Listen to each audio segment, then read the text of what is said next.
अस्सलामुअलैकुम। उम्मीद है कि आप सब लोग ठीक ठाक खैरियत से होंगे।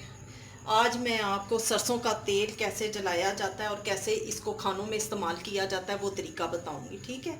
ये तकरीबन 2 किलो से थोड़ा ऊपर है सरसों का तेल। अब जितना इस कढ़ाई में आता है मैं उतना इसमें शामिल कर लूँगी। ठीक है। ये सरसों का तेल है जो कि अभी बग़ैर जले कोल्लू से लाया हुआ तेल है, जिसे मैं अमूमन आपको बताया कि मैं अपने खाने जो है ना इसी तेल में पकाती हूँ।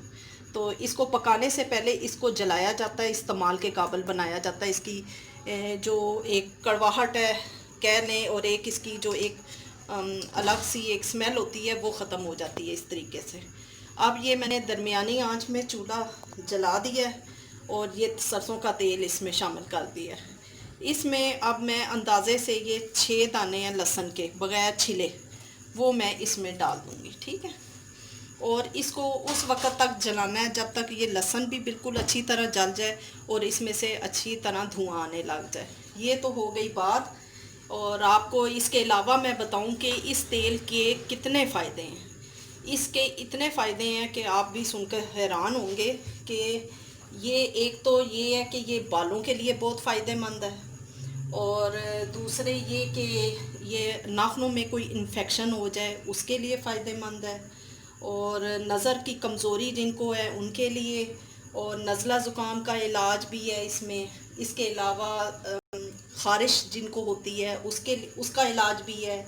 जिनकी एड़ियाँ फट जाती हैं उनके लिए भी है।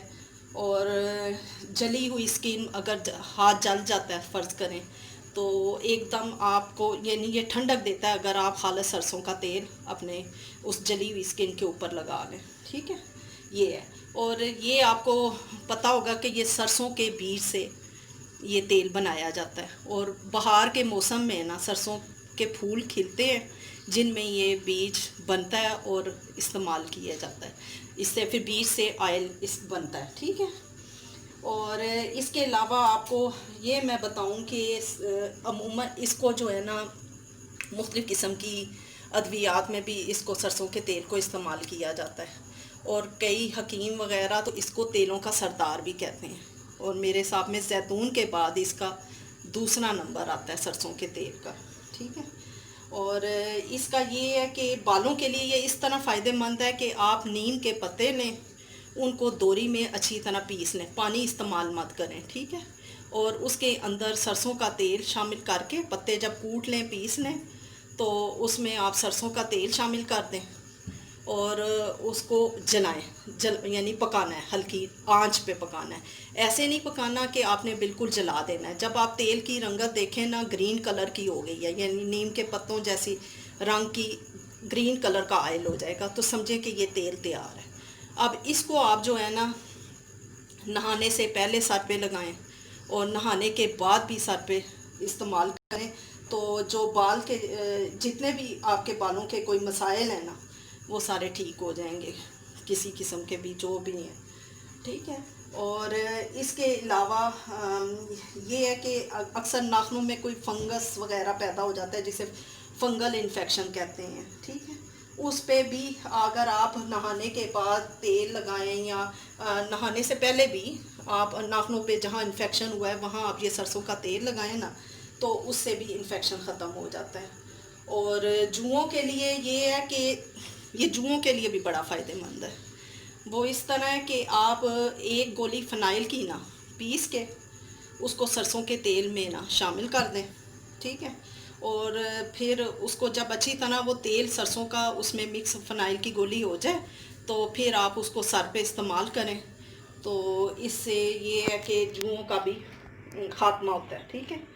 और नज़र की कमज़ोरी के लिए तो सुनने में आया है कि अगर इनको ना जिनकी नज़र कमज़ोर है वो भी इस्तेमाल करें तो नज़र रुक जाती है। वो तरीका ये है कि जो भी शख्स हो जिसके अगर पाँव में के अंगूठों पर सरसों का तेल लगाएं ना तो उससे जो है ना नज़र पे असर पड़ता है। यानी अगर नज़र ख़राब नहीं है तो आप ख़राब नहीं होगी, और अगर आपकी नज़र कमज़ोर है तो फिर सुनने में आया है कि मज़ीद नज़र कमज़ोर नहीं होती अगर पाँव के अंगूठे में अंगूठों पे लगाया जाए, और वो भी ये तरीका है कि आप नहाने के बाद लगाएं। जब आप नहा चुके तो तब पाँव के अंगूठों पर सरसों का तेल इस्तेमाल करें, ठीक है।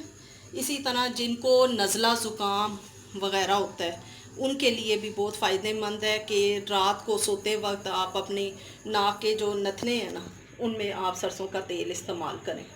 तो और अगर मुस्तकिल आपको रहता है, और इसके अलावा दिन पे भी आप लगाएं नाक में कि ये जो नथनों में है, तो लेकिन ये है कि अगर रात को लगाएंगे ना तो ज़्यादा फ़ायदेमंद है। और ख़ारिश के लिए ये कि हर किस्म की ख़ारिश का भी ये इलाज है, यानी इसके आप सोचें कि कितने फ़ायदे हैं। तो ख़ारिश का ये है कि आप अगर एक छटांग तेल लें, उसमें ना 10 ग्राम काफूर पीस के वो शामिल कर दें, ठीक है। तेल में काफूर को शामिल करके पीस के, और इसको एक बोतल में बंद करके आप थोड़ी देर के लिए धूप में रखें, और उसके बाद जो है ना आप इसको अच्छी तरह ये मिक्स हो जाएगी, और इसको फिर जहाँ भी आपके ख़ारिश है हाथों में कहीं भी, वहाँ आप इस्तेमाल करें। यानी ये वो ख़ारिश भी, जैसे अक्सर मच्छर काटने से भी ख़ारिश होती है, तब भी आप इस्तेमाल करें। मक्खी मच्छर कोई जरासीम किसी वजह से आपको मतलब ख़ारिश हो रही है तो आप इस्तेमाल करें। और एक ये है कि अगर आपकी एड़ियाँ फटी हुई हैं, और इसका इलाज भी इसमें शामिल है।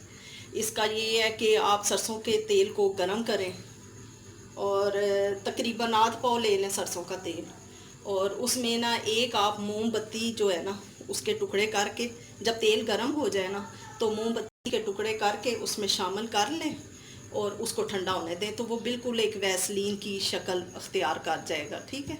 और वो आप जो है ना रात को सोते वक्त जो है ना उसको आप अपने पाँव के एड़ियों पे लगाएं, और ऊपर से जराबें पहन लें, और सुबह उठ के उसको आप वो जो एक चावा होता है कहते हैं उससे रगड़ लें, या इस तरह ये आप ऐसे रूटीन रखेंगे तो आपके पाँव बिल्कुल साफ़ सुथरे हो जाएंगे।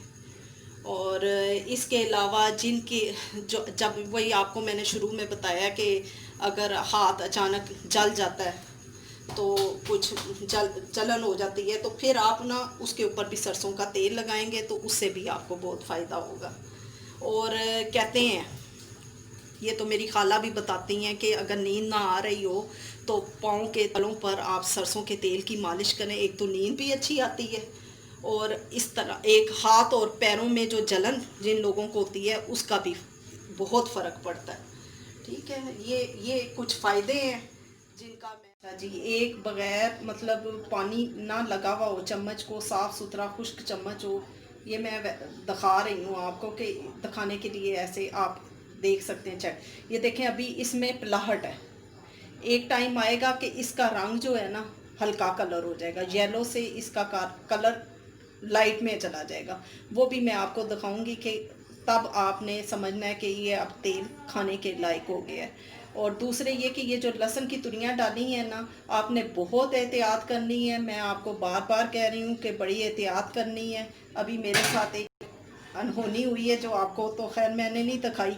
वो ये था कि ये लहसुन की तुरियां थी, ये मैंने ऐसे डाली हैं, ठीक है।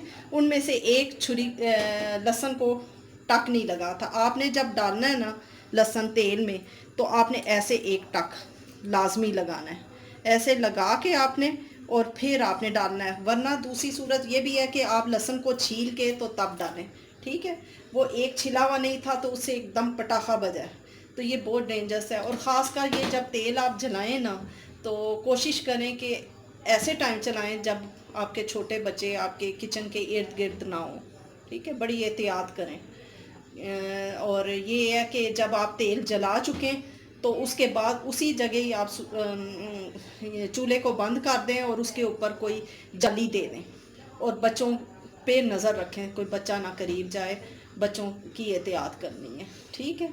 और यही है, अभी अब ये जलता है, जल के बनता है, और ये देखें हल्का हल्का धुआं उठना शुरू हो गया। और ये मैंने दरमियानी आंच रखी है, ज़्यादा नहीं तेज़ रखनी है आपने। शुरू में बेशक हल्की रखें, उसके बाद आप थोड़ी दरमियानी कर लें, ठीक है। और इसमें से धुआं निकलना शुरू हो जाएगा। जब ये धुआं काफ़ी निकलेगा, बल्कि आपको स्मेल बड़ी अजीब सी महसूस होगी, लेकिन ये अजीब स्मेल हमारी सेहत के लिए अच्छी है, मैं ये समझती हूँ। आप यकीन जाने कि जब से हमने ये तेल खाना शुरू किया है, तो मुझे यानी बज़ाते खुद मुझे बहुत फ़र्क इस तरह के, मैं हाई बीपी की मरीज़ हूँ, मेरे मियाँ भी हाई बीपी के मरीज़ हैं।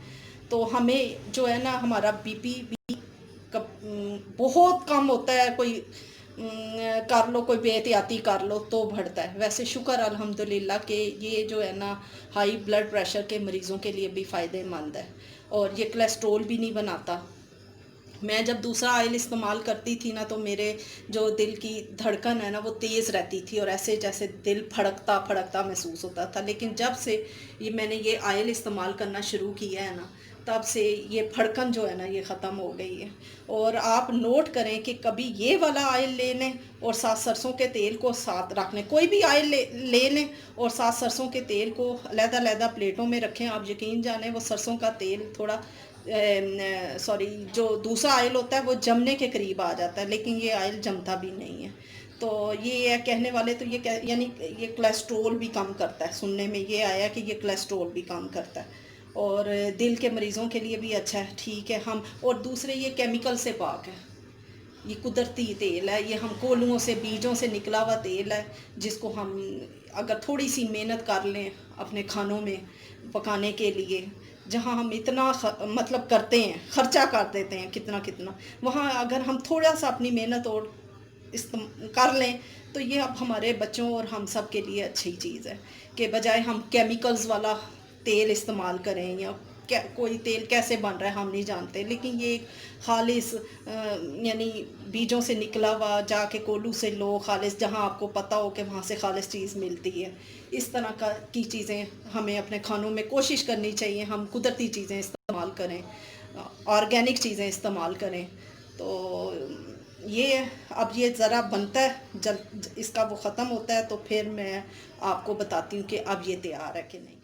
ये देखें अब धुआं कैसा निकल रहा है, और इसकी आपको मैं रंगत ज़रा दिखाती हूँ। ये देखें, ये हल्का कलर हो गया और लाइट हो जाएगा उठाने में भी, और वैसे भी महसूस होगा कि ये कलर अब, ये देखें बिल्कुल लाइट और हल्का कलर हो गया, ठीक है। और धुआं भी अब निकल रहा है, इसकी स्मेल भी तकरीबन हर जगह फैली हुई है, और आप एग्जॉस्ट वगैरह चला लेना, ताकि ये धुआं साथ साथ बाहर निकलता जाए। और ये देखें, ये लहसुन भी जल गया है, और ये अब इस टाइम ये तेल जो है ना, ये बिल्कुल तैयार है, ठीक है। ये पकाने के लायक है, खाने के लायक है, ठीक है। और इस पे अब मैं इसको चूल्हे को बंद कर दूँगी, ठीक है। इतना आपने पकाना है जिसमें ये लहसुन हो जाए, और तकरीबन मेरा ख़्याल है कि 35 मिनट लगेंगे, 30-35 मिनट लगेंगे। शुरू में आपने धीमा, फिर बाद में दरमियाना, और उसी में ये पकता रहेगा। इसमें से जब धुआं निकलना शुरू हो जाए तो वो समझें आपका तेल जल गया है, और ये कलर ऐसा चेंज हो जाता है, येलो से एकदम हल्के कलर पे आ जाता है। ये देखें, ये पहले येलो कलर था, अब इसका कलर हल्का हो गया, लाइट हो गया, तो ये अब पकाने और खाने के लायक हो गया, ठीक है।